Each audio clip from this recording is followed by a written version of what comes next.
Hi, I'm Kyle Hoffman from IHS. The Comprehensive Assessment Planning Model, or CAPMAS, helps assess the risk of child abuse and neglect. Pam Sievers from IHS has developed a CAPMAS toolkit, which is a series of skill-building activities to help people with their assessment skills.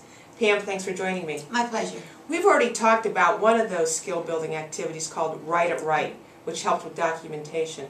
Today we're going to be talking about something called Why Do You Ask Me That? Can you tell us about that? Absolutely. The CAPMAS process gives us lots of guidance in how to make good case decisions. It gives us tools to use, and the assessment factors that we need to ask families are clearly on those tools. Unfortunately, our families don't always understand the link between the questions that we're asking and the issue at hand that we came out to see them. So do you mean, for example, if a worker asks a family about income, the parent may say, what does my income have to do with feeding my children or my relationships with caring for my children? Exactly. In other words, they're saying, why are you asking me that?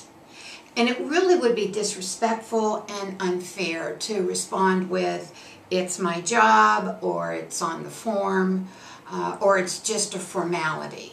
I think if families don't understand why we're asking the questions that we ask, they're not going to engage in the process, and we're not going to get good information. It is their right to ask, and it's our responsibility to answer.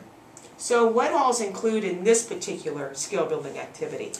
This is a learning activity that takes each of the assessment factors and it suggests some conversational responses to engage the family in disclosing information. It is not intended to replace our legal or our ethical obligations to explain parental rights and procedures. But it does help families understand the link between the questions that we're asking and what we need from them. Where is this designed to be done? Where can a worker practice this? It can be done in a classroom. It can be done with a coach and a worker, or a supervisor could actually do it perhaps with a new worker as they're preparing to go out for their first visits. Another thing that I think is really important as a way to use this is that workers need to understand themselves why we're asking certain questions.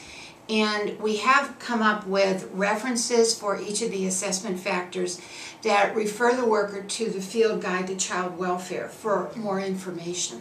And doesn't every child welfare worker in Ohio have access to the Field Guide?